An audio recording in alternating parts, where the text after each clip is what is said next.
Παιδιά, χρόνια πολλά. Καλή χρονιά σε όλους.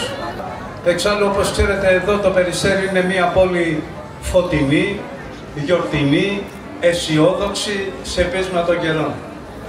Σήμερα εδώ πέρα μαζευτήκαμε για μία ακόμη χρονιά να κόψουμε την Βασιλόπιτα, η οποία φέτος είναι η μεγαλύτερη που έχει κατασκευαστεί. 9 τόνοι και 200 κιλά Βασιλόπιτα εδώ στο Περιστέρι. 78 μέτρα.